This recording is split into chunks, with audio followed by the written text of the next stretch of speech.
Sinareng rahayuning ketawang pamuji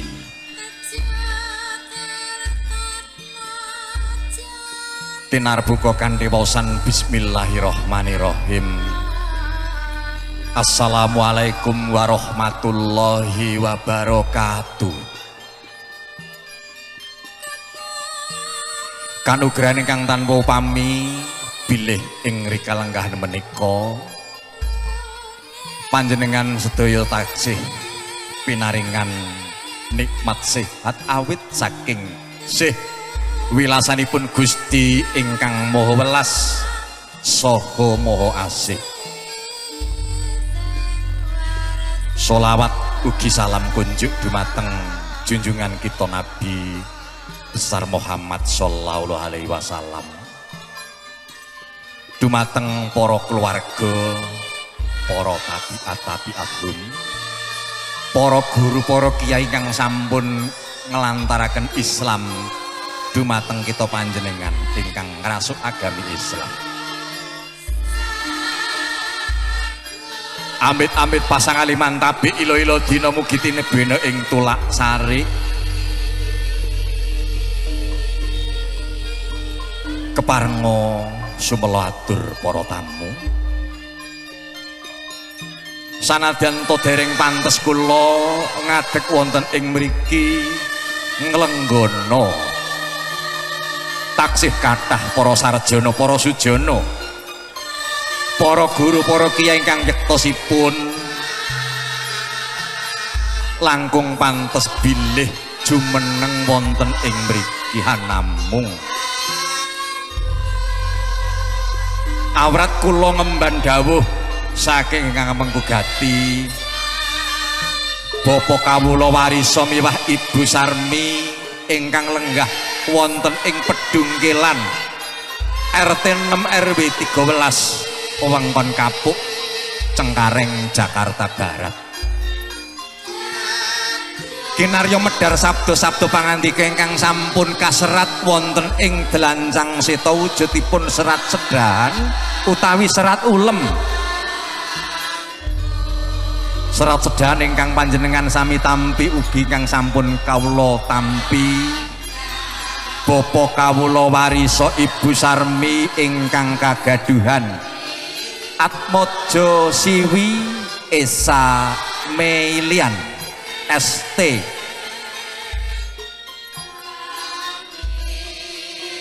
ingkang sampun yuspa dewasa, alhamdulillah hanampi kanugrahaning Gusti pikantuk wahyuning jodoh sejati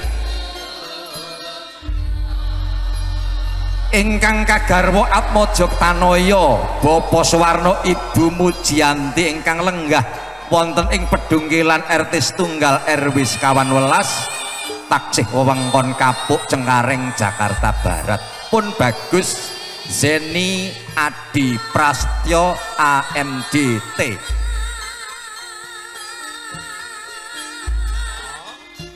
gungan ingkang ngamengkugati Bapak warisa Ibu Sarmi ingkang taksih kersa nguri-uri budaya Jawi anggenipun nampi kanugrahan saking ngarsa Gusti wonten ing dinten menika Bapak warisa badhe ngawontenaken upacara temu penganten utawi upacara adat panggih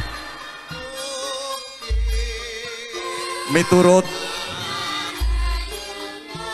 serat ingkang kawula tampi hanamung keparenga kula ugi kunjuk pakurmatan dumateng ngarsa dalem para sesepuh, para pinisepuh ingkang agung mestuti dados pepoyaning kawula dasih ingkang pantes pinundi saha kinabekten.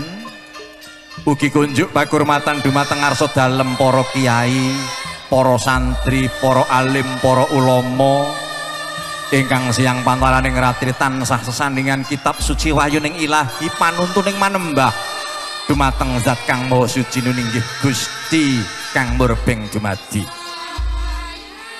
Kunjuk pakurmatan dumateng panjenenganipun para pangemban-pangembating praja, Bapak Lurah, Bapak RW, Bapak RT, ugi ingkang sampun paring palilah dumateng Bapa Warisa Mimbah Ibu Sarmi anggenipun badhe ngawontenaken adicara pahargyan.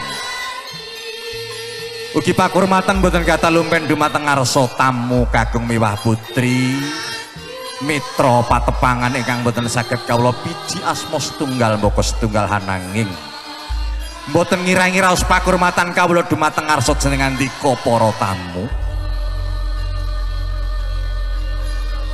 Nyambung atur kula ingkang sampun kawula sebat inggil bilih serat ingkang kawula tampi saking ngarsa kadang panitia Bapak Sutarno reronsening adicara adat ing dinten menika inggih adicara angka setunggal. Miyosipun risang temanten putri saking Panti Busana lumarap dhateng sasana rinengga. Bilih adicara angka setunggal sampun purna kalajengaken adicara angka kalih singgah-singgah ingkang badhe kalampahan dene Risang Subamanggala Adimas Wowo saking Sanggar Wayang Orang Barata. Ingkang samangke salebeting singgah-singgah badhe nglarapaken Bapak Supendi, Ibu Mulyani ugi Bapak Ribut ingkang samangke badhe nebus kembar mayang kangge pranti daubing risang temanten. Bilih kembar mayang sampun kapendhet kalarapaken dumateng risang temanten kakung tumuli adicara salajengipun rawuhipun risang temanten kakung saking Palereman tedhak ing pawiwahan kadherekaken Rama Ibu milah kadang pangombyong. Bilih temanten kakung sampun dumugi ing sasana pawiwahan tumuli badhe kalajengaken adicara lung tinampi winastan adicara pasrah utawi panampi.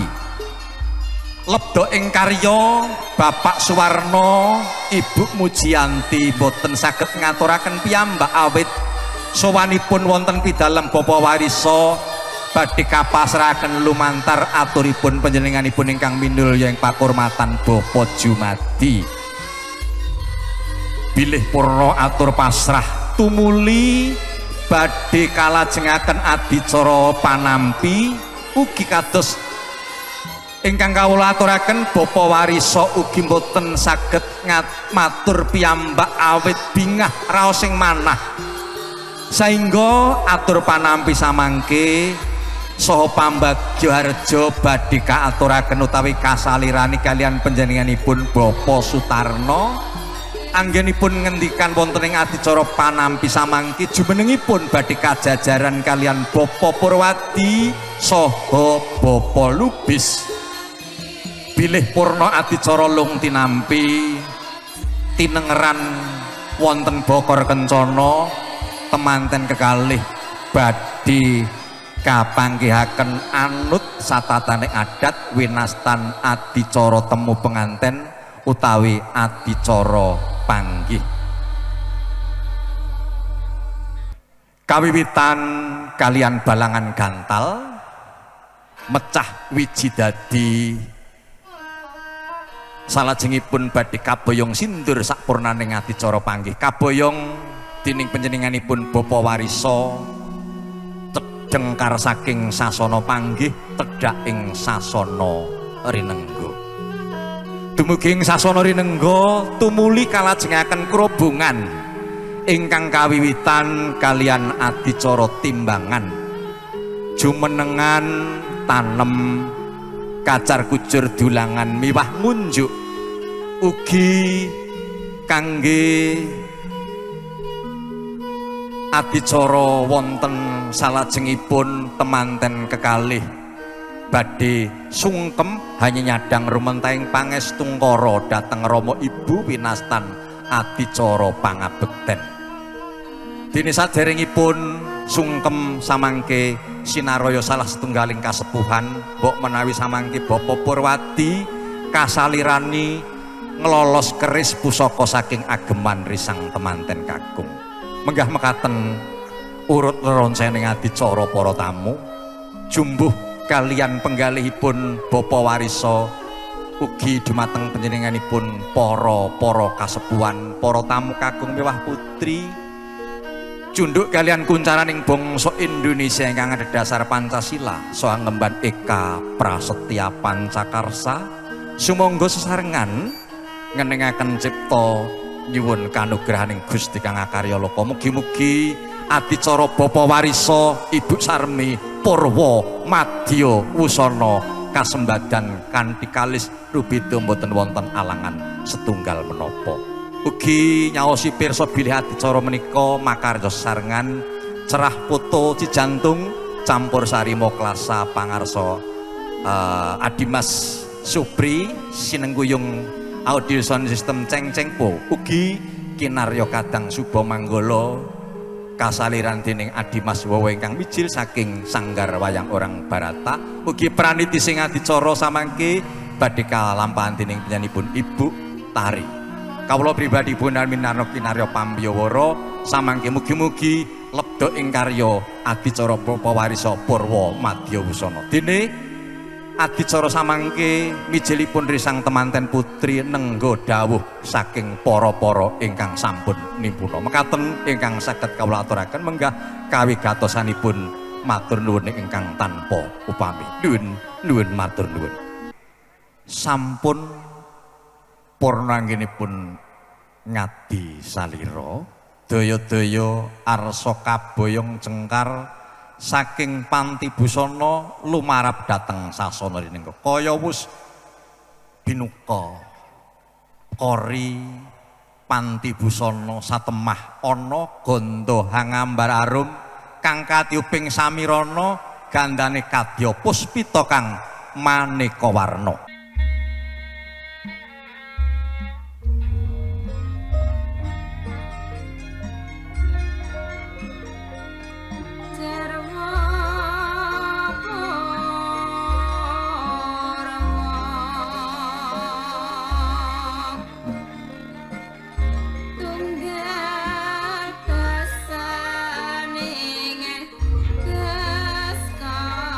Suwuh arep Data Pitana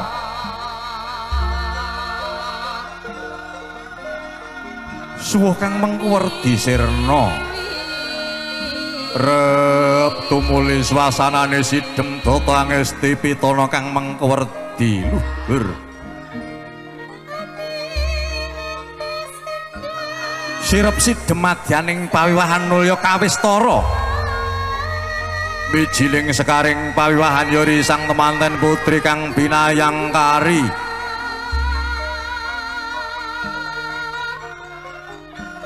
risang temanten putri tuhu wanudya kang sulisteng warna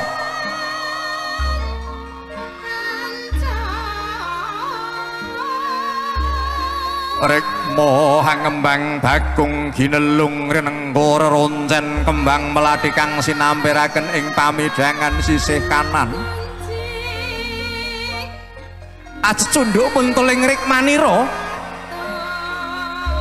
kinarya lumaksana wujuding cunduk kadya asta kang hangawe awe marang kekasihe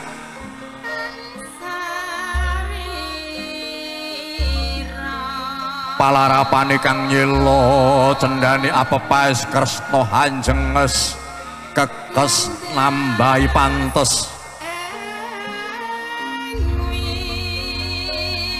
alise nanggal sepisan idep nyata menging tawang netra blalak blalak kedhep damar kanginan godhek nyokang udup turi pipi duren sajuring lading kula satemlik waja miji timun kinarya mesem eseme pait madu candrane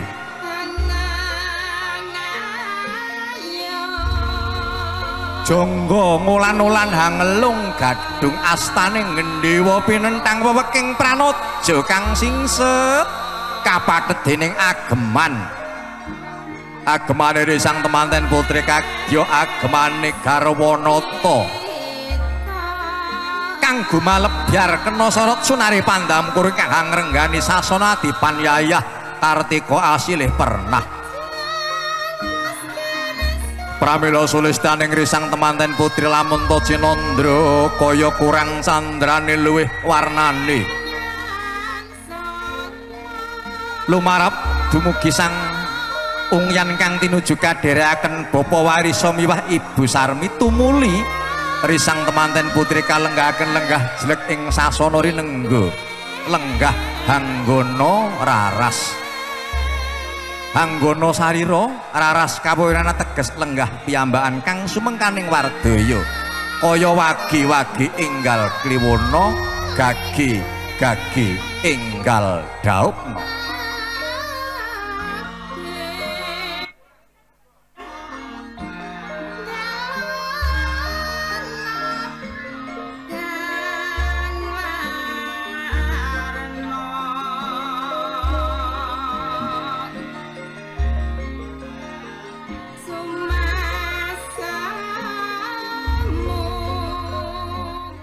sawetawis para tamu risang temanten putri ingkang sampun dumugi ungyan kang tinuju ingkang sampun lenggah enggono raras lenggah piyambakan sumengkaning bojro kaya wagi-wagi enggal kriwana datan saranta gagi enggal dhaupna sinegek kang kacarita gentya kang kawuwus risang suba manggala kang sinaraya nyingkiraken Durgakala arsa ngawontenaken singgah kala singgah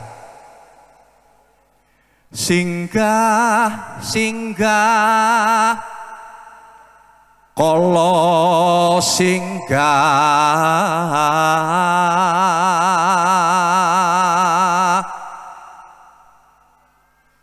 tan suminggah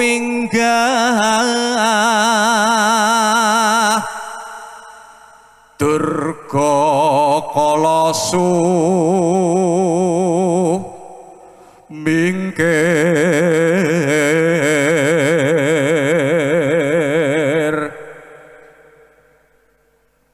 sing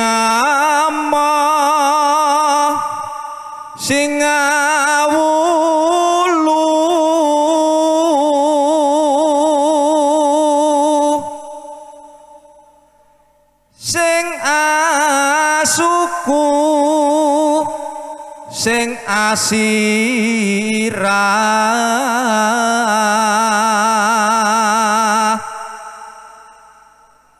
sing atenggak kelawan kala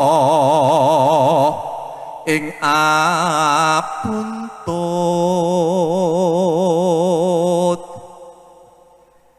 padha sira suminggah padha sira sumingkira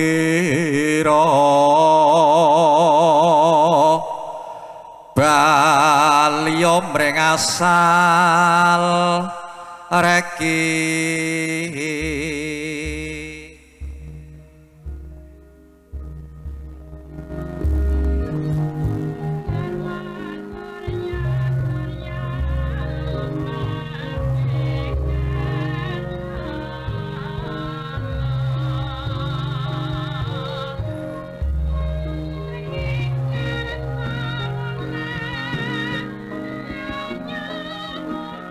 anjreng kang puspetarum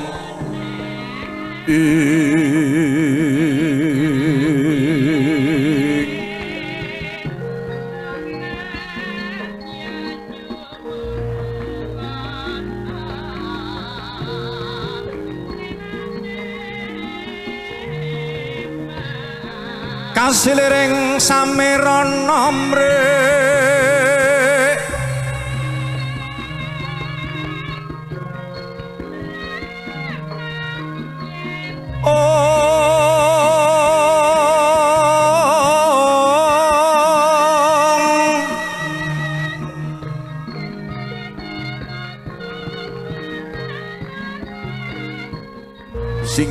singgah kala singgah Durgakala suminggah sumingkira wujuding alam alus kang kasat netraja sira ganggu gawe marang dhauping temanten sakloron Srana panggih temanten wis katebus wujuding kembar mayang, kembar wis ngarani padha mayang wujude kembang. Ugi songsong wujuding payung. Mugi srana kangge mayungi wong agung kang apindha nalendra kang arsa kalarapaken jengkar ing pawiwahan. Singgah singgah kala singgah durga kala suminggah. Sumilao sumingkira satemah dauping temanten lulus kanthi harja lan tundhane anggone arsa netepi ing bebrayan agung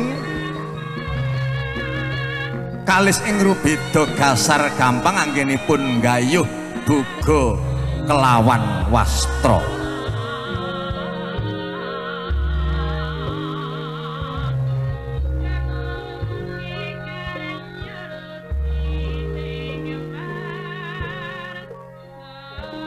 Mas Gatotkaca jemput penganten nggih. Penganten kakung larapaken dumugi mriki. Para tamu singgah-singgah samangke srana ngresiki sarana dhawuhipun temanten murih temanten kalis ing rubeda tebih ing buddha lan rencana. Rahayu kang tinuju sembada kang sinedya daya-daya saking katebuhan saking katebihan bagus yeni Adi Prasetya Rama Ibu Miwah kadang pangomyong arsa jengkar saking palereman tedhak ing pawiwahan ing samargi margi tansah manggiya kawilujengan.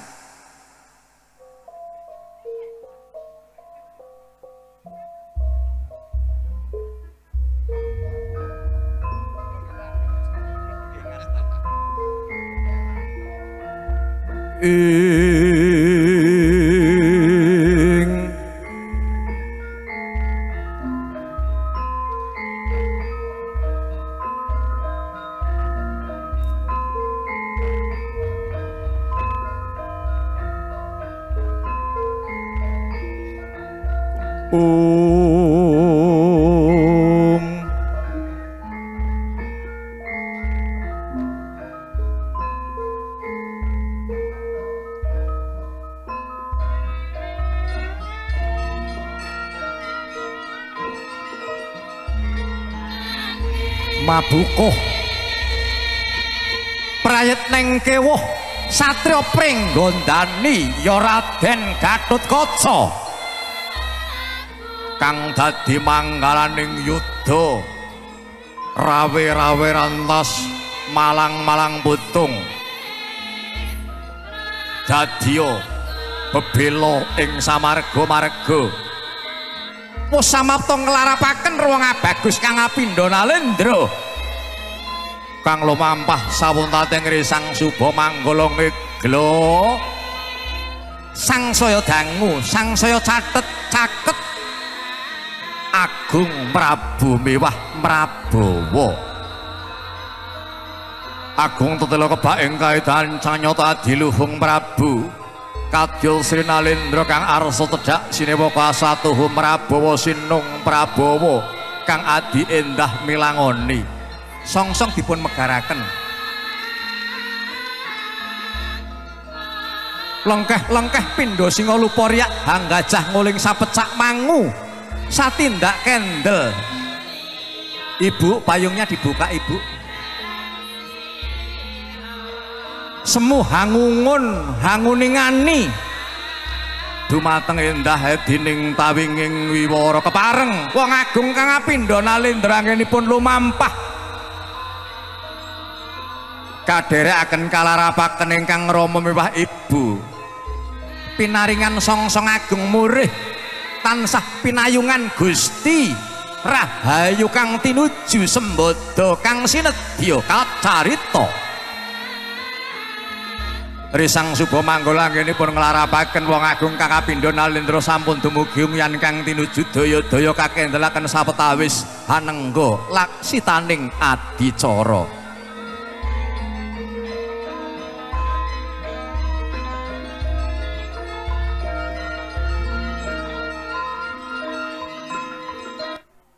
Bapak Ibu ingkang sanget kawula bedeni, kacarita sang temanten kakung Zeni Adi Prasetyo, Bapak Suwarno, Ibu Mujiati, dalasan para keluarga agengipun sampun dumugi ungan kang tinuju nulya kakendelaken ndungkap adicara pasrah panampi.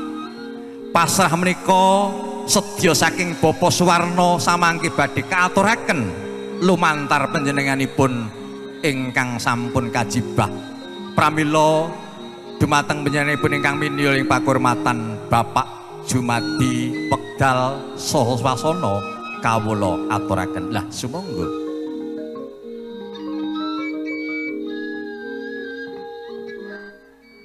Ngaturaken sewu agung ing panuwun kunjuk katur kadang kula sepuh pangendali wara ingkang sampun kepareng paring titi wekdal dumateng jasad kawula mardiking tias ring kamardikan mugi tansah sumandha wonten ngarsa jengandika dalasan kula waratin tinampi sagung dumadi amarga kandha mugia kala sirna durga mendha. Assalamualaikum warahmatullahi wabarakatuh.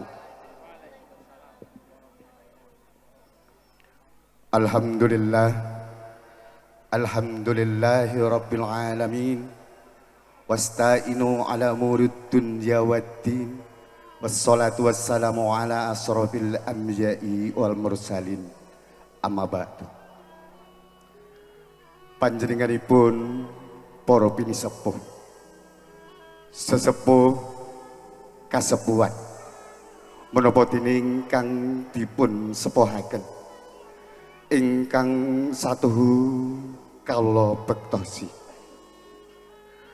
panjenenganipun para pangembating praja satriya bayangkari negari saengkang sampun purna ing karya menapa dene ingkang taksih rumagang ing karya ingkang satuhu kala hormati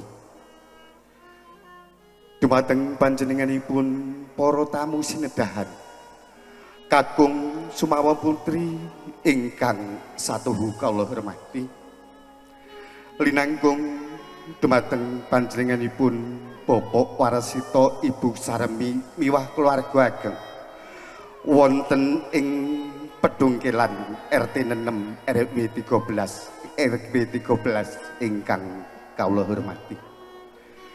Nyuwun pangapunten saderengipun kawula lajengaken matur sumangga sepisan malih panjenengan sami kawula dherekaken ngaturaken panuwun syukur wonten ing ngarsanipun Gusti ingkang murebeng dumadi ingkang sampun kepareng paring dumateng panjenengan dalasan kawula nikmat sehat nikmat sempat katiti panjenengan dalasan kula wonten ing rikalenggan enjang siang dungkap sonten menika saged lenggah mesanggrah wonten dalemipun Bapak Warasita Sarimbit kangge ngaturaken nenggih panjunan wonten ngarasanipun Gusti ingkang murbeng dumadi dawuhipun pun Dyah Ayu Esa Melian ST kalian Bagus Zeni Adi Prasetyo ingkang kelajenganipun sholawat miwah salam sumangga tansah kita tetepaken dumateng junjungan kita Nabi Allah Muhammad sallallahu alaihi wasallam ingkang estu kita tenggo sawatipun samangke wonten ing yaumul akhir. Panjenenganipun para pilenggah kakung Sumawana Putri ingkang satuluhuring budi nyuwun pangapunten paripaksa kala ngabiyantara wonten ing ngarsa jengandika sami nenggih lemah bengkah bantala rengka sumatur wonten ing ngarsa jengandika sami nggih awrat jasad kawula ngemban miwah mundi dawuh saking bapa aman kula nggih panjenenganipun Bapak Suwarno Sarimbit ingkang wingking saking Pedungkelan RT setunggal RW 12 Jasad kawula kinen matur wonten ngarsanipun panjenenganipun Bapa Warasita utawi panjenenganipun Bapa ingkang pinijian nampi. Ing samangke keparengna boten ketang sak kadaring lampah. Sak gadu ing manah kawula badhe amurwa ing gati. Nggih atur ingkang angka sepisan. Saking Bapa paman kula Suwarna Sarimbit ngaturaken salam kawilujengan. Salam taklim kunjuk katur dumateng panjenenganipun Bapa Warasita Ibu Sarmi. Miwah putra keluarga ageng tumedak dumateng panjenenganipun para pinisepuh saha para pilenggah ingkang satu kawula hormati kanthi wasilah assalamualaikum warahmatullahi wabarakatuh. Ingkang angka kalih nggih panjenenganipun Bapa paman kula mbok bilih wonten dinten ingkang sampun kepengker wulan ingkung sampun kauri sampun ngawontenaken pirembagan ing antawisipun panjenenganipun Bapa Warisa Sarimbit kalian Bapa paman kula anggenipun badhe anunggalaken balung ngapisah daging ngarenggang ingkang nedya numangkaraken tuwuh mulih lestantuning wiji lan alhamdulillah sampun katampi panglamaripun saha sampun dipun ijabaken dipun nikahaken miturut satataning agami miwah kabratadaning negari. Duk rikala wonten ing dinten Kemis Pahing Katiti Surya 17 Oktober tahun 2021 kirang langkung tabuh 8 wonten ing KUA Cengkareng Jakarta Barat. Inggih pikantuk doa miwah pangestu panjenenganipun para lenggah ijab miturut catataning agami miwah kapratadaning negari sampun kalempahan. Ingkang klajenganipun wonten ing titi wekdal menika Bapa paman kula masrahaken badhe calon pengantin kagum pun Bagus Yeni Adi Prasetyo AMDT ing samangke kasumanggaaken dumateng panjenenganipun Bapa Warisa Sarimbit Garwa. Sumangga bareng ing samangke ingkang badhe misuda miturut satataning adat widiwidana ingkang tansih rumagang wonten ing mriki. Ingkang klajenganipun kula suwau biswanipun Bapa paman kula kanthi ngasta angsal-angsal saha bakal rasukan pengantin putri ing samangke kasumanggaaken ing menika ing samangke mboten menawi dipun kerta aji mboten wonten ajinipun estu menika kangge nyupeketaken anggenipun sami kekadangan ing antawisipun Bapa paman kula Suwarna Sarimbit kalian panjenenganipun Bapa Warisa Sarimbit. Dumateng panjenenganipun para pilenggah kakung sumawana putri ingkang satuluhuring budi ingkang klajenganipun estu Bapa paman kula nyuwun pangapunten ambuk bilih kerawuhanipun saha netepi acara ingkang sampun kapengker kirang nuju brana kathah kirangipun lumantar kawula nyuwun pangapunten estu menika kangge nyumakataken anggenipun sami kekadangan. Lan ingkang klajenganipun ing samangke Bapa paman kula sarombongan mbok bilih tata upacara prasaja ingkang gelar kalian panjenenganipun Bapa Warisa Sarimbit ing samangke sampun kacekap panjenenganipun Bapa paman kula badhe nyuwun pamit mboten sanes Bapa paman kula namung nyuwun wonten ing ngarsanipun Gusti ingkang murbeng dumadi. Mugi-mugi sapenggaripun Bapak paman kula sarombongan ing samangke keluarga ageng panjenenganipun Bapa Warisa Sarimbit tansah mangke rahayu wilujeng boten wonten alangan setunggal menapa. Para panenggah tamu kakung sumawana putri ingkang satuluhuring budi mbok bilih namung mekaten miwah semanten anggen kula matur miwah ngaturaken menapa ingkang dados atur pangandikan saking Bapa paman kula estu kathah lepat anggen kula matur kula nyuwun pangapunten wekdal wetah kula aturaken dumateng kadang kula sepuh niki panjenenganipun Raka Mas Pengendaliwara akhirul kalam wassalamualaikum warahmatullahi wabarakatuh. nganjik adicara salajengipun inggih adicara panampi saha pambagya harja ingkang mangke badhe kaaturaken kaliyan panjenenganipun Bapak Sutarno. Menggah jumenengipun Bapak Sutarno kaapit Bapak Purwadi miwah Bapak Lubis wekdal saha wasana kawula aturaken dumateng panjenenganipun Bapak Sutarno. Lah sumangga. Matur nuwun dumateng Kadang Pangaliwara ingkang sampun paring wedal dumateng kawula. Saderengipun katentreman, karayon, miwah kamulyan mugi tansah winengku sagung para tamu sedaya ingkang sinedahan kepareng rawuh. Saderengipun dumateng panjenenganipun para pinisepuh, sesepuh ingkang dipun sepuhaken ingkang satuhu kinabekten, panjenenganipun para tamu, para lenggah ingkang winantu ing karahayon langkung-langkung dumateng panjenenganipun Bapak Suwarno sekalian Ibu lan dumateng panjenenganipun Bapak Jumadi minangka talangin basa saking panjenenganipun Bapak Suwarno sekalian Ibu Mujiati ingkang satuhu kula hormati.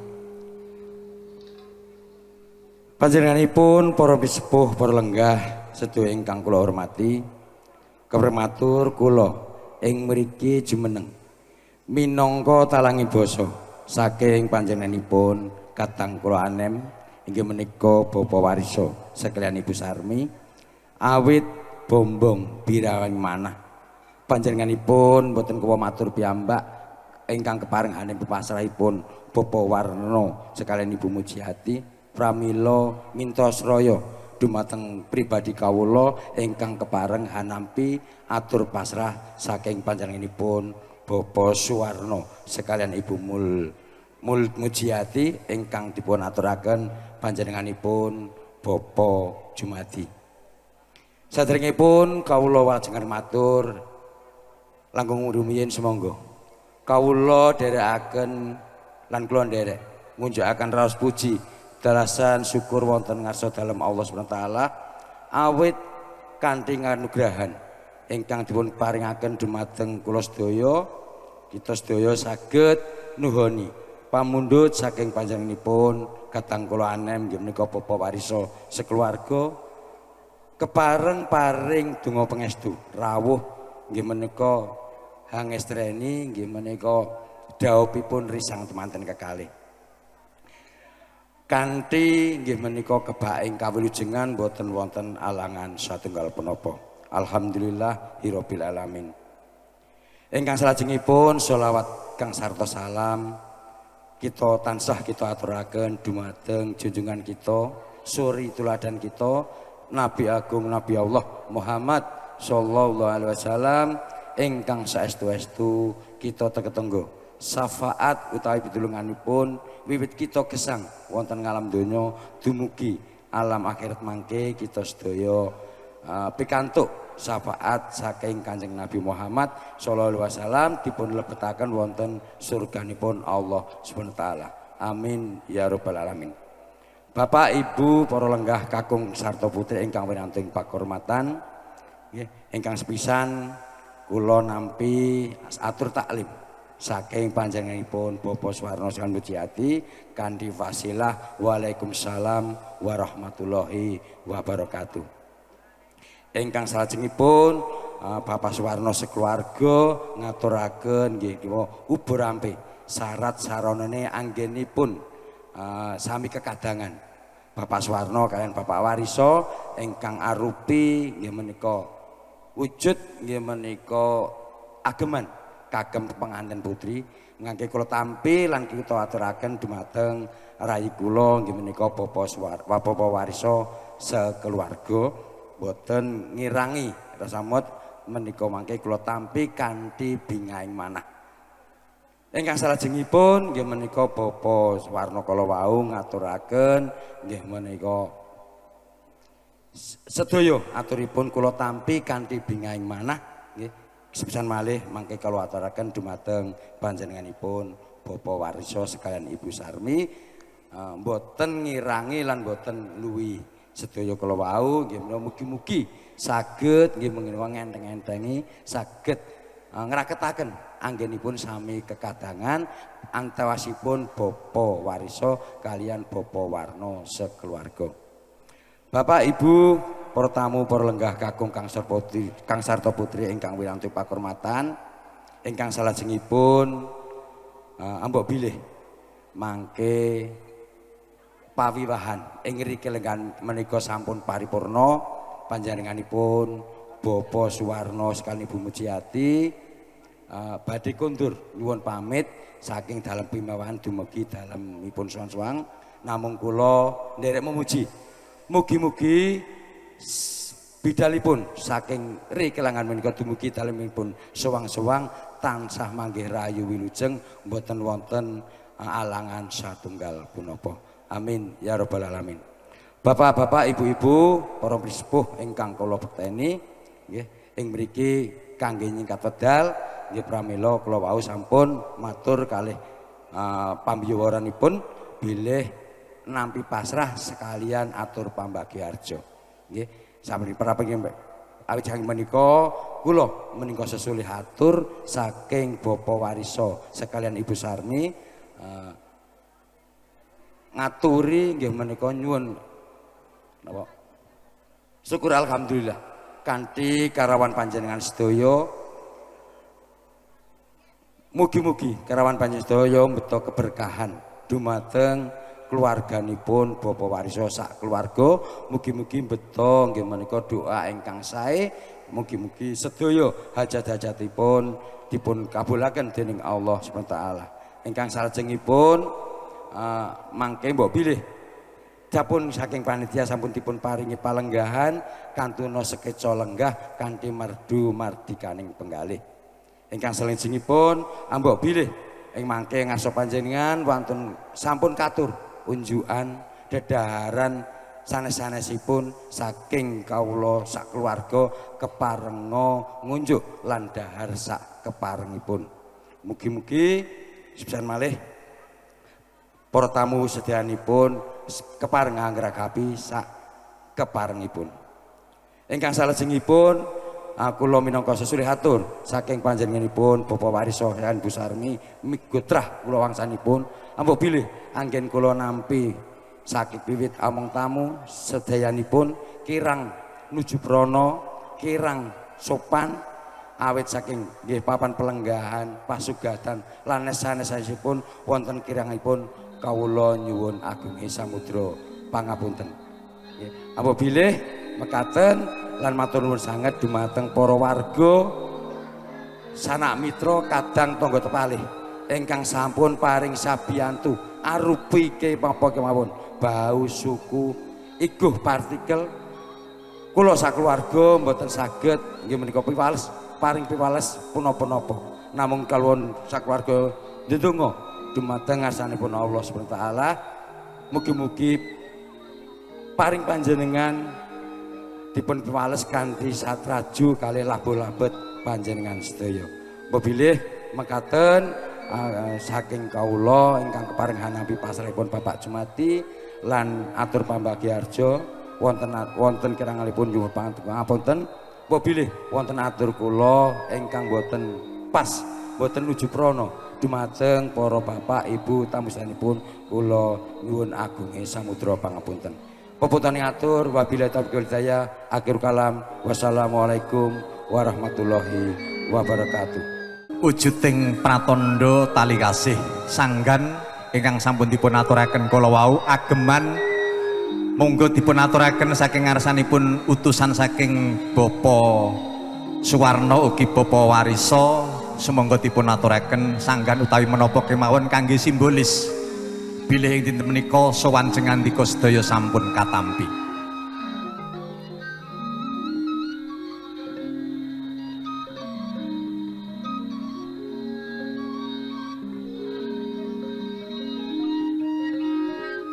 Kalih keluarga lumantar Bapa Jumadi ingkang masrahaken katampi Bapa Purwadi kekalihipun sulih sarira saking besan so ingkang menggugati sinaraya hangaturaken utawi hanampi sedaya atur miwah kewajiban ingkang saged dipun aturaken ing dinten menika sampun katampi pratandha adicara sampun tungkap titiwanci badhe kalajengaken miyak sepining swasana para tamu kakang miwah putri wujuding sanggan sampun katampi lumantar panjenenganipun Bapak Sutarno samangke ing madyaning pawiwahan sampun kasamaptaken wujuding ranu padha ranu ya kuwi banyu padha werdine Putri Puspita kang wis winadahan Bokor Kencana ya ing kono temanten kekalih badhe netepi upacara panggih daya-daya nulya cengkari sang temanten putri saha dhauping temanten kekalih binarung swaraning gending kala ganjur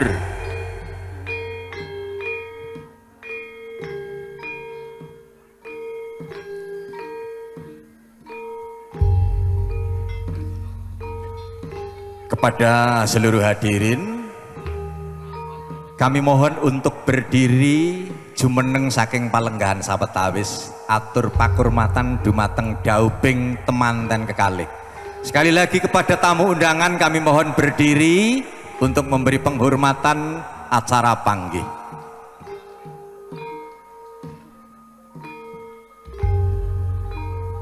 Bismillahirrahmanirrahim.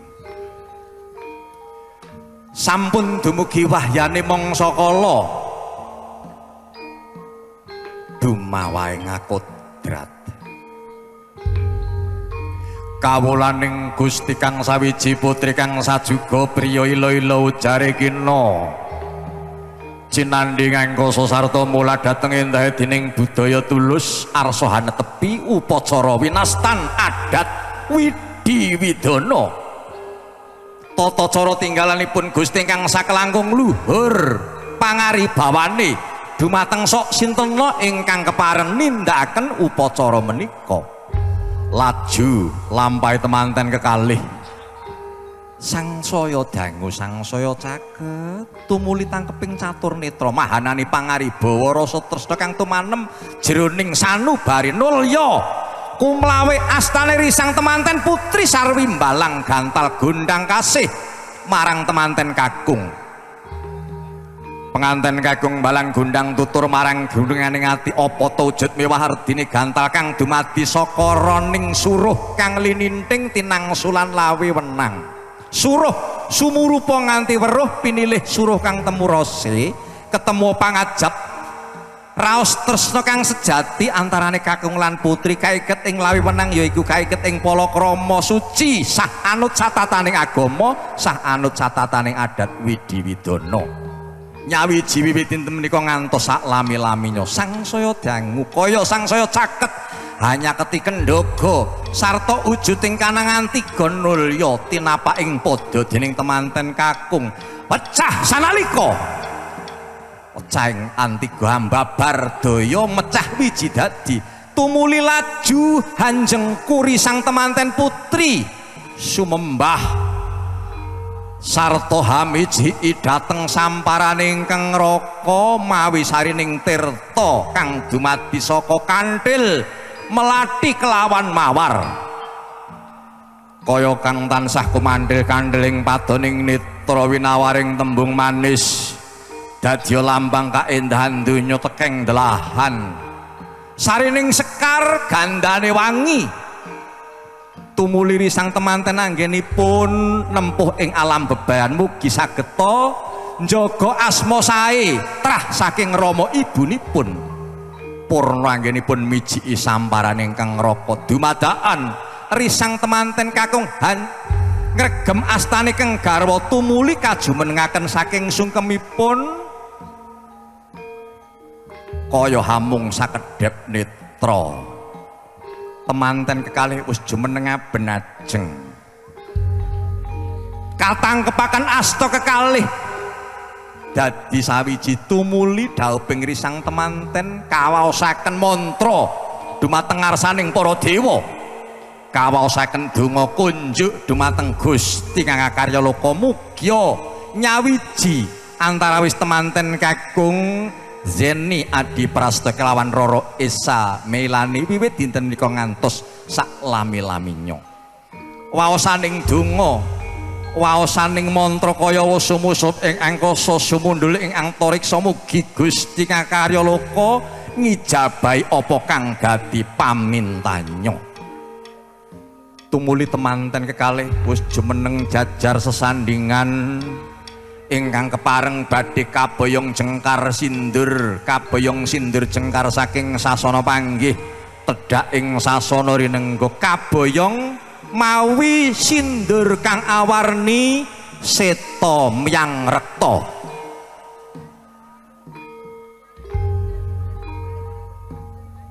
Dumadaan Risang Suba Manggala arsa niti pirsa marga kang arsa nganggo lumaksana lampahing risang temanten kaya kinanthi ing tengahing padang bulan.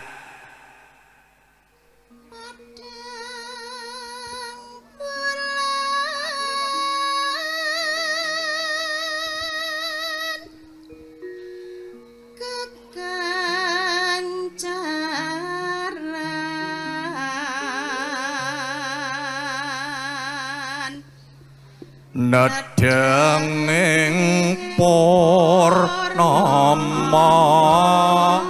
siji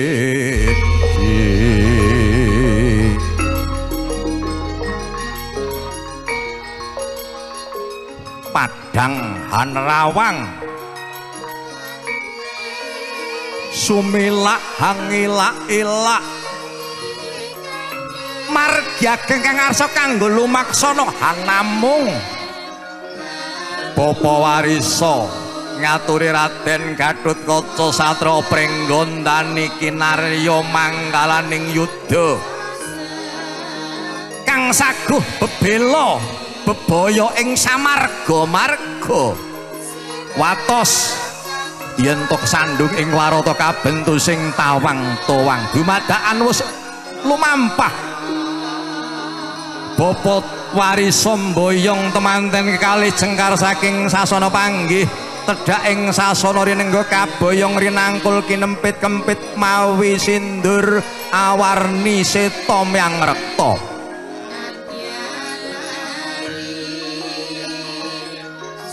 Sindur kang awarni seta myang rekta dadya sanepane temanten anggenipun lumampah ing alam bebrayan waniya yen to bener lan wedya yen to tumindak kang luput tuturi handayanipun nang Ibu Sarmi dalasan para kadang Pandhawa kang hanglur selur lampah nyosasat sela blakiti sela watu blakiti semut nganti kaya semut kang lumaku sanduring watu ndalidir tan ana kendhate. Untuk among tamu mohon ini bawaan diamankan. Kacarita lampahnya Bapa Warisa sampun dumugi ungyan kang tinuju wujuding sindur kalolos. Tumuli Bapa Warisa lenggah kepareng badhe nimbang dumateng temanten kekalih. Temanten kakung katimbang ing jengku kanan, temanten putri katimbang ing jengku kiri.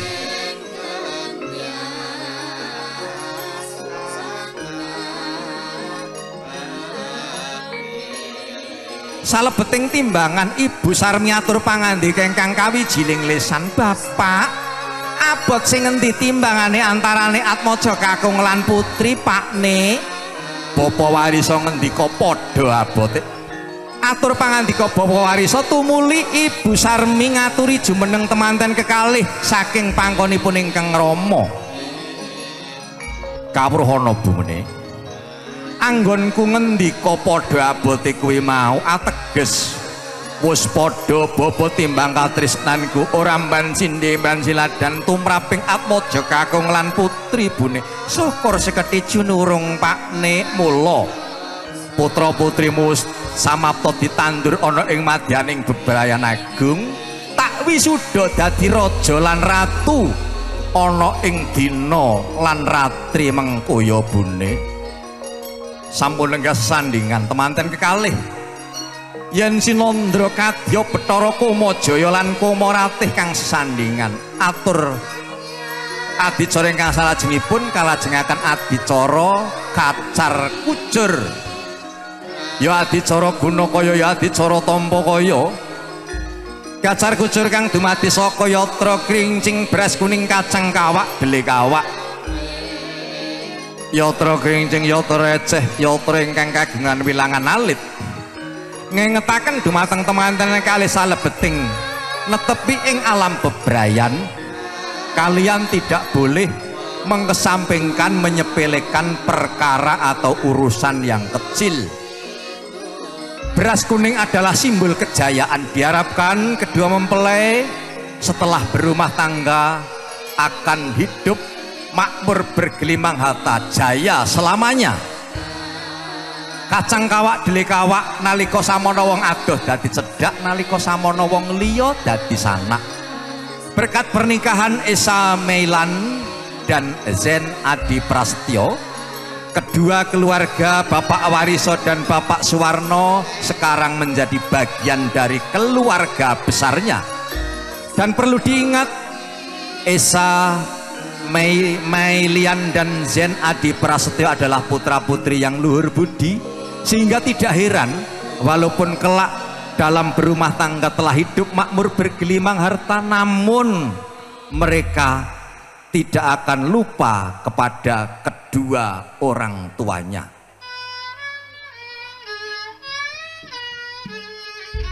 Dimanapun mereka akan bertempat tinggal, walaupun jauh dari orang tua, setidaknya akan selalu menanyakan kabar kesehatan romo mewah ibu, dan akan meluangkan waktu untuk sowan asok glondong pengareng-areng peni-peni rojo peni kinaryo tondo darmo bekti putra putri dumateng ngarsaning romo lan ibu pertiwi. Bingah raos sing manah tumuli ingkang ibu matur dumateng putra temanten kekalih, matur nuwun ya kaki nini tak tompo muga dadi srana anggon momah kanggo srana pawitan anggon omah-omah ya nggih. Mula terus nolaku ning upacara kaki nini ngestaken dawuh ibu. Sendika dawuh Kanjeng Ibu,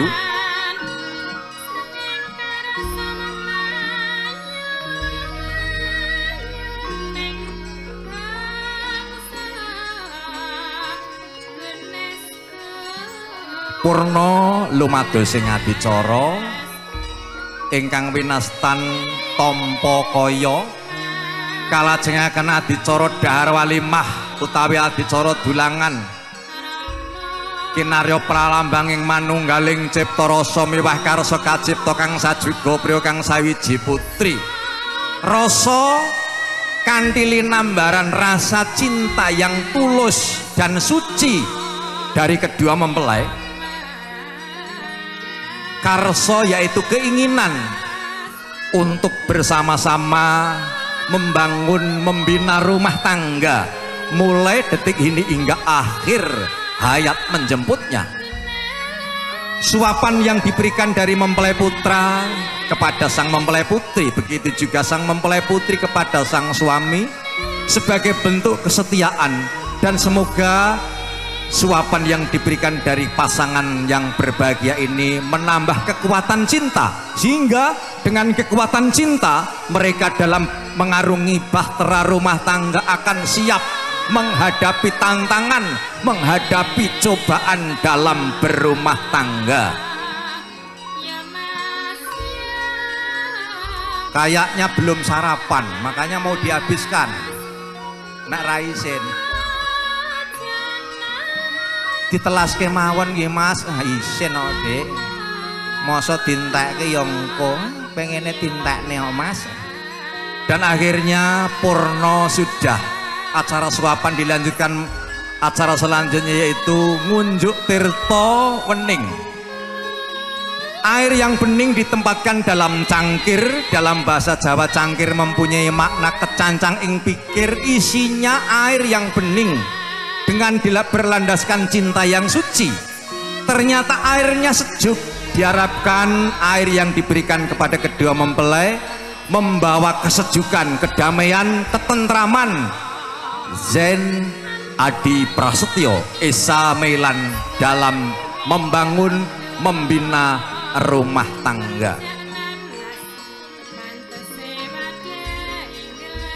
Dan hadirin, selebihnya pada saat ini ada satu persembahan sebagian budaya dari tanah Batak. Kami persilahkan kepada Bapak Marpaung dan Ibu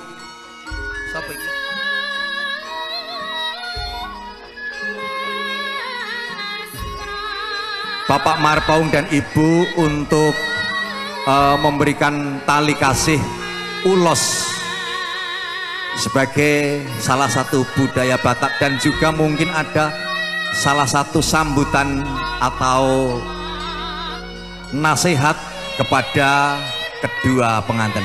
Untuk itu kepada Bapak Marpaung dan Ibu kami persilahkan.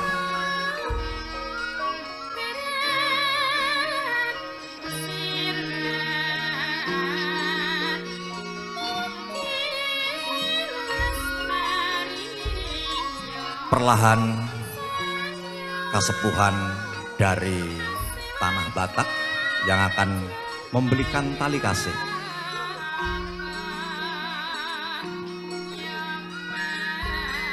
Tema acaranya seperti apa? Monggo kita saksikan bersama-sama.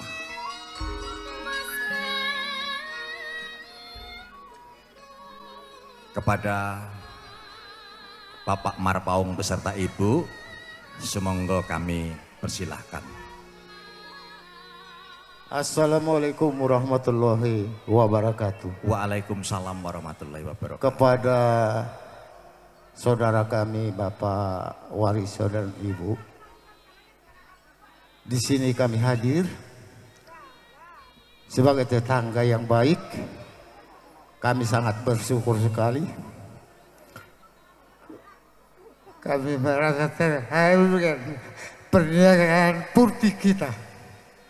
Ya, sangat luar biasa sebagai orang tua mendidik anak, membesarkan.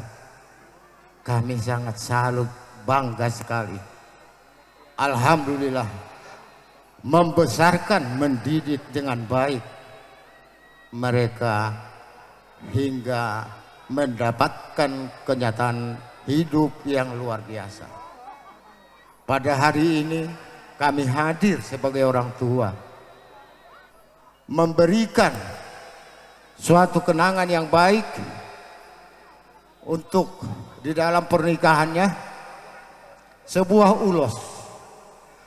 Ulos ini bermakna adalah untuk diuloskan kepada pengantin berdua, ya, menjadi satu batin, jiwa dan raga di dalam menjalankan rumah tangga. Jadilah kepala rumah tangga sebagai imam yang baik. Jadilah istri yang baik, sakinah mawadah warahmah.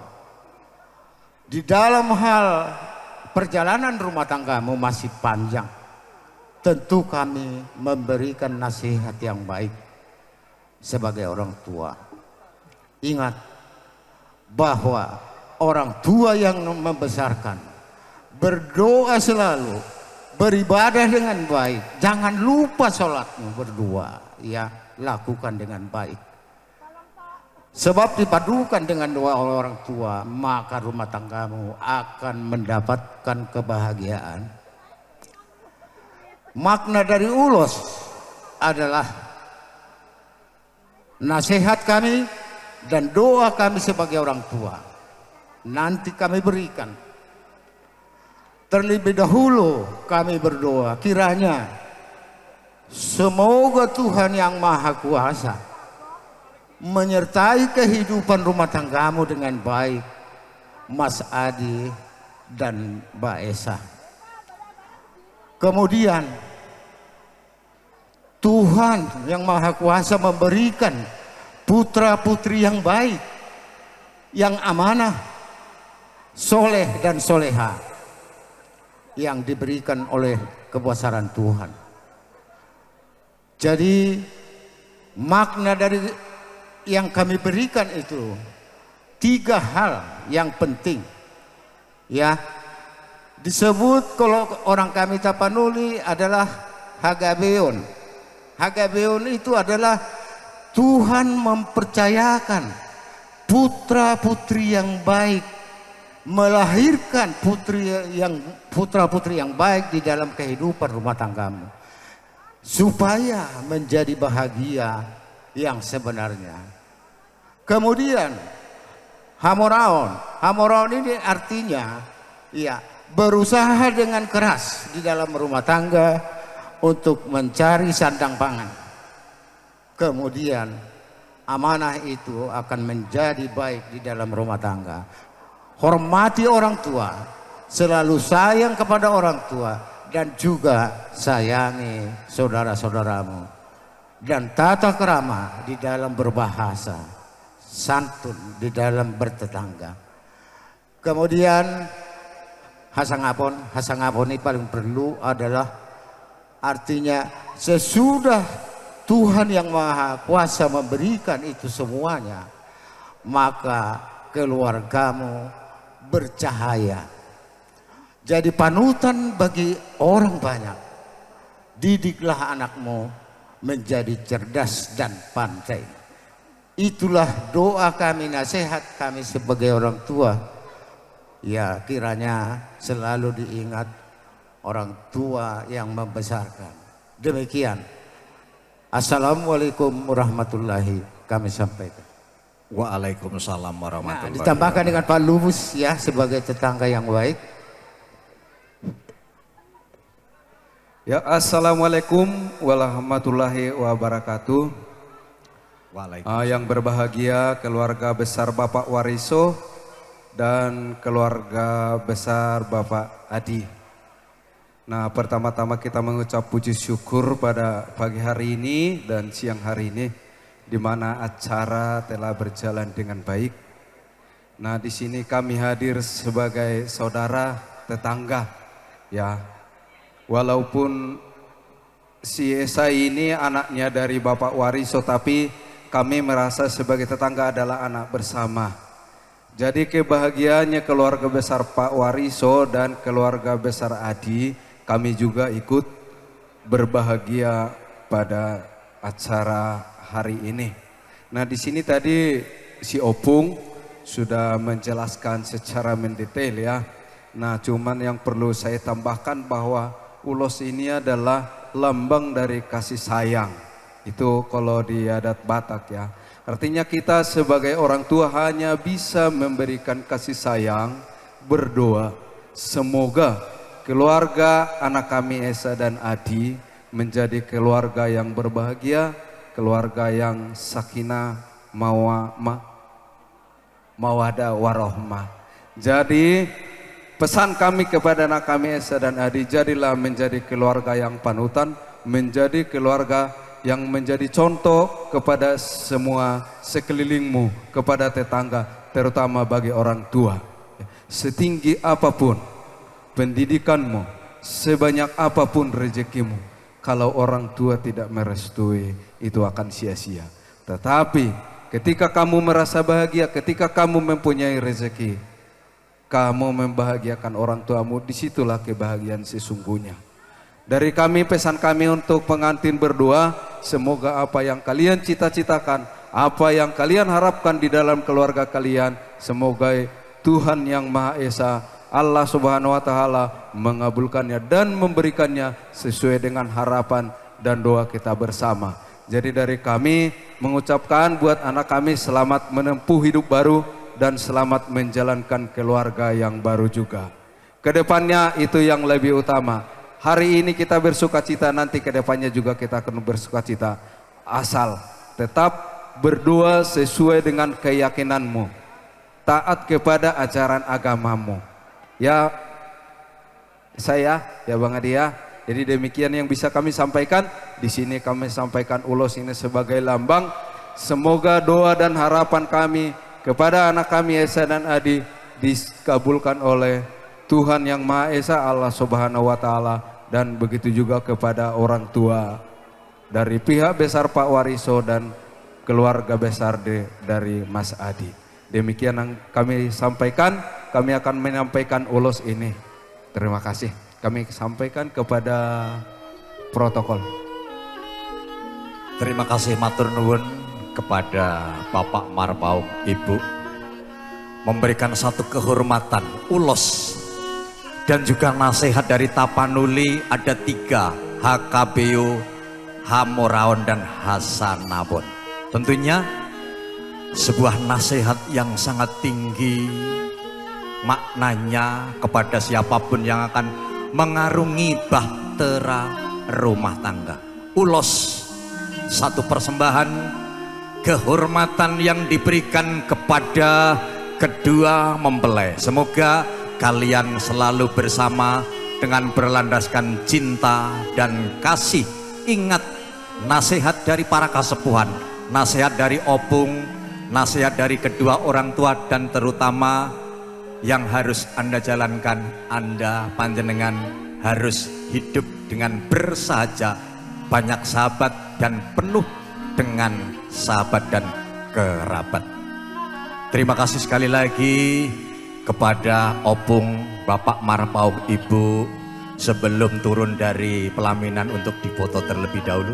Dan setelah ini kunjuk dumateng panjenenganipun Bapak Gimo katuran tedak ing pawiwahan kalpurih ngelolos duwung pusaka saking temanten kakung. Biniji dumateng panjenenganipun Eyang utawi Bapak Gimo kasumanggaken. Terima kasih kepada opung Bapak Marpaung beserta Ibu. Salah satu penghormatan yang sangat luar biasa kepada kedua pengantin yang kali ini akan melangsungkan berkehidupan berumah tangga. Semoga doa-doa atau harapan yang diberikan dari kedua orang tua dan juga para penasihat menjadikan keberkahan buat panjenengan.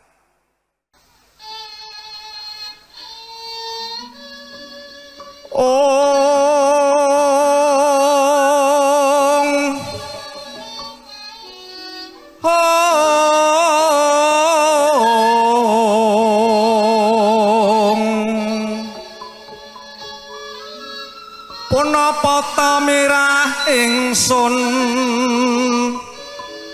prihatin waspa gung mijil.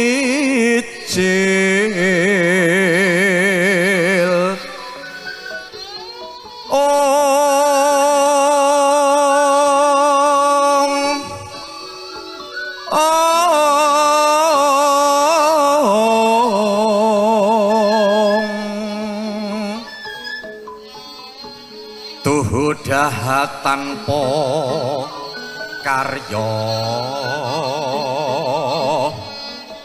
sengkan rine mekan Gusti gelung rinu sak sekarnya sumawur gambir melati.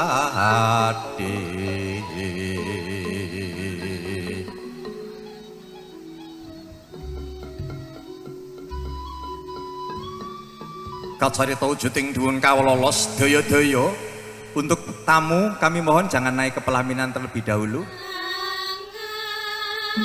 Arsangandi kang garwa sungkem hanguswa pepadane ingkang ibu miwah ingkang Rama.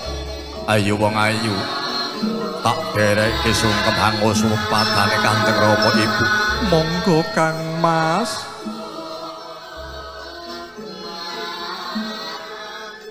Tumuli simpoh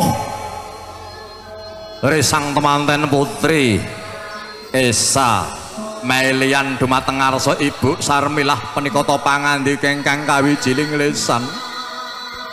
Aduh Ibu ingkang sampun kawuh pinangka papaning yoga brata salebeting Sanghyang Candra dasa ari laminipun. Ibu kula ngaturaken sungkem bekti kunjuk.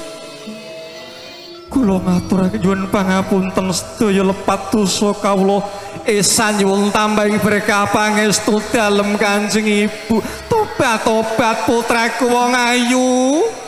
Sungkem lan bektimu wis tak tampa nira liwat pangestune Ibu tampan ana ya nggir. Sanget anggen kawula mundi Ibu. Mugi dados daya lan daya pangaribawa anggen kula nempuh ing alam bebrayan. Iya Nini, Kanjeng Rama esa ingkang sowan Rama.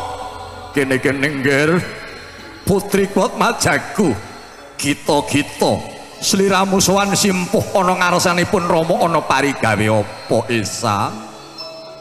Rama pepundhen kula, Rama pengayoman kula keparenga esa ngaturaken sungkem bekti kunjuk. Esa nyuwun pangapunten saking dosa lepat kula saha nyuwun tambahing pangestu dalem Rama. Tobat. Ora leda ujare wong adaplok jebul gedhe kanugrahan bejo kang tak tampa ora kaya ing kanugrahan dina iki. Ya nggih esa. Sungkem lan bektimu tak tampa pangestune bapak tampan ana ya nggih. Matur sembah nuwun Kanjeng Rama. Wong bagus Zeni putraku wong gagah nyadung dawuh Rama. Aku titip nggih atmajaku putri esat wiwit dina iki tanggung jawab tak pasrahake marang sliramu. Mula nggih derekno garwamu nyuwuna pangestu marang Rama lan ibumu. Zeni sendika dawuh Kanjeng Rama sakmenika ugi badhe kula kanthi nyuwun pangestu dumateng ngarsa dalem Rama miwah ibu. Satemah mlumpruk pepindhane kapuk njegrek kadya tugu Sinukarta. Zeni Adi Prasetyo simpuh dateng ngarsanipun Ibu Mujiati. Aduh ibu pepundhen kula, ibu pengayoman kula. Zeni ngaturaken sungkem bekti kunjuk sarta nyuwun tambahing berkah pangestu dalem Kanjeng Ibu. Putraku wong bagus, putraku wong gagah. Wis kewajibane dadi ibu ngandung lairake lan gula wentah putra putrine sliramu ngaturake sungkem tak tampa pangestune ibu tampanana ya nggih. Matur sembah nuwun Kanjeng Ibu. Mara gage kaki nyuwuna pangestu marang Rama kang wis ngukir jiwa lan ragamu Zeni Adi Prasetyo. Sendika dawuh Ibu Rama Bapak Zeni ingkang sowan kene-kene nggih tumuli dan elus palarapane kaya wini-wir-wirik maneh. Anggenipun sungkem risang temanten kakung dumateng ngarsa dalem Bapa Suwarna katampi kanthi rena penggalih dumadakan ingkang Rama. Bapa Suwarna atur pangandika ingkang kawijining lisan kawruh ana wong bagus bungah birawaning menggali bapa lan ibumu ora kaya dina iki. Awit apa?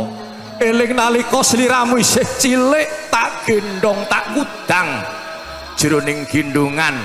Nalika samono tak dongakake diwasamu bisa mengkuwanita ayu kang utama. Dina iki wis dadi kasunyatan nggih. Mula anggonmu omah-omah mugi nampi bejo raharja salawi salawase dadi keluarga kang sakinah mawaddah warahmah lan mugi Gusti enggal kaparing ana momongan marang sliramu putra putri kang saleh lan salehah ya nggih. Matur nuwun Rama, matur nuwun Kanjeng Rama. Aja kesuwen kaki nini anggonmu sungkem hangus pepadane Rama ibu enggal lenggah ana dampat awit isih akeh para sesepuh para kadang kang arsa paring pangestu marang jumenenganmu nggih. Sendika dawuh Rama, istirahaken dawuh Rama.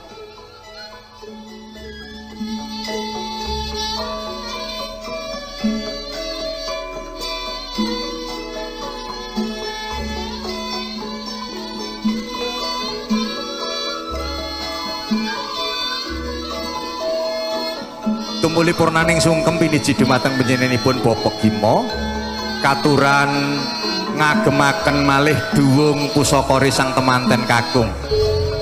Bapak Gima monggo dipun agemaken pusaka dumateng temanten kakung.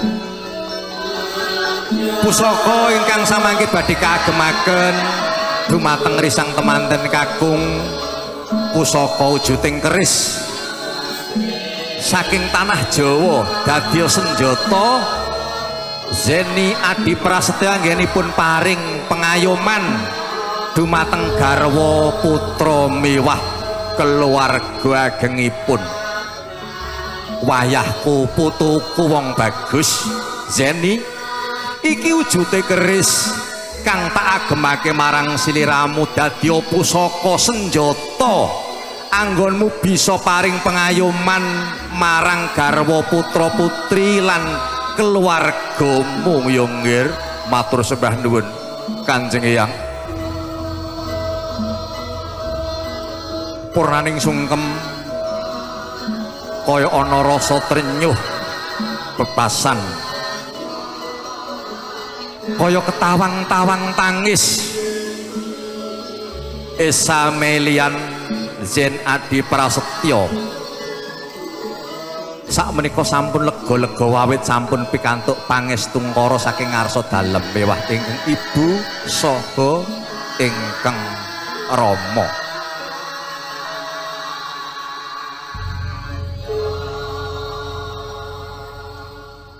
Sawetawis raos trenyuh ingkang rinasa saking penggalihipun rama mewah ibu dumadakan badhe kunjuk salah setunggaling pasugatan anggenipun badhe ngunduraken para kadang pandherek piniji dumateng Adimas Wowo saking Sanggar Wayang Orang Barata badhe ngaturaken wujuding beksan Gatut Kaca.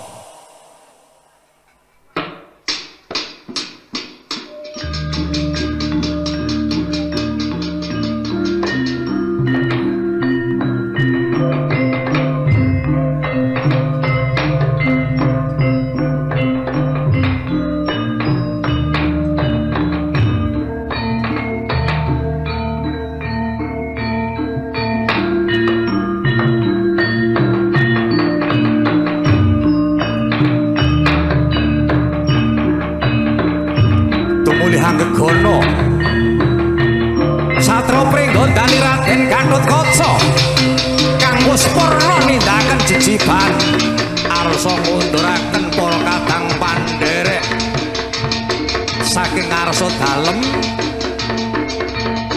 risang temanten kekalih lumantar beksan Gatut Kaca.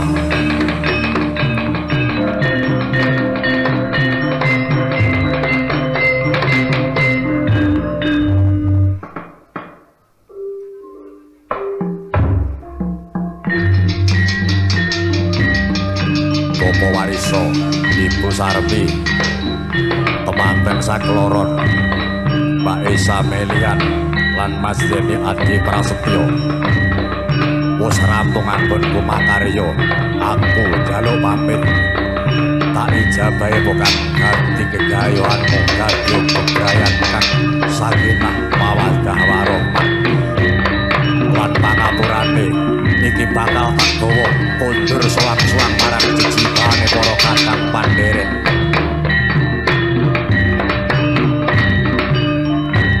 Wonten pagrayu utawi putri Domas ingkang sampun purna samangke badhe kaboyong wangsul dhateng jejibanipun sowan-sowan dening Raden Anom Gatut Kaca. Lah sumangga Raden Gatut Kaca, ayo dini tak derake mundur marang jejibanmu sowan-sowan.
Ibu Mujiati parenga aku njaluk pamit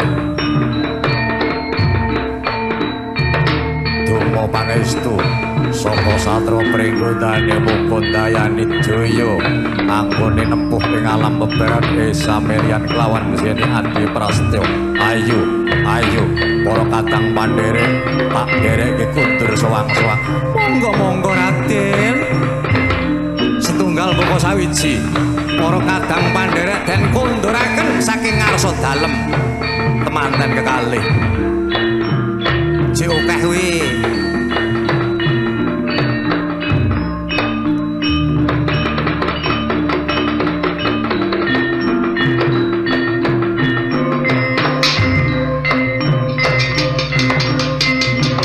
Wis papat 400 isih ana perangan pagayu.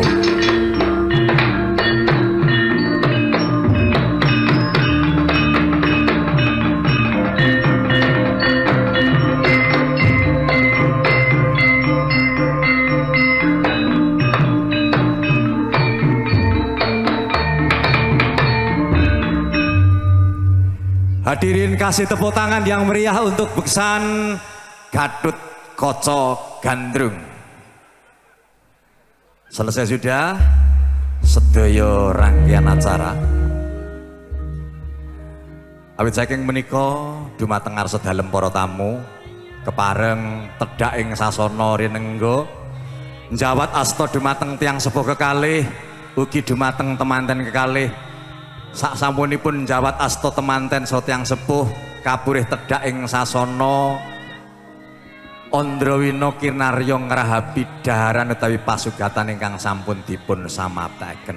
Sepindah malih mbok menawi keladuk dangu reroncening adicara nggih menika budayaning Jawa.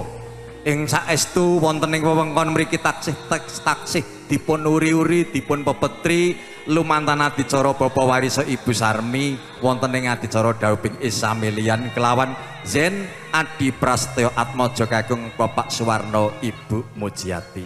Matur nuwun dumateng kadang-kadang Moklasa, matur nuwun dumateng Bapak Sutarno, Bapak Purwati, Bapak Lubis, Bapak RT, Bapak RW, Bapak Marpaung sedaya ingkang boten saged kula sebetaken setunggal mboko setunggal sedaya kru ingkang sampun nyengguyung adicara ing dinten menika. Mugi-mugi adicara ing dinten menika kados ingkang dipun suwun saking Kang Menggugati Purwa Madya Wusana sageta kasembadan lulus rarjo mboten wonten alangan setunggal menapa. Bondan winarna sulih sarira saking kadang-kadang pandherek nderek atur pamuji mugi-mugi Mbak Esa Melian Zen Adi Prasetyo anggenipun menempuh hidup dalam berumah tangga menjadi hidup yang bahagia sejahtera, menjadi keluarga yang sakinah mawadah warohmah dan segera mendapatkan momongan putra putri ingkang soleh ataupun solehah.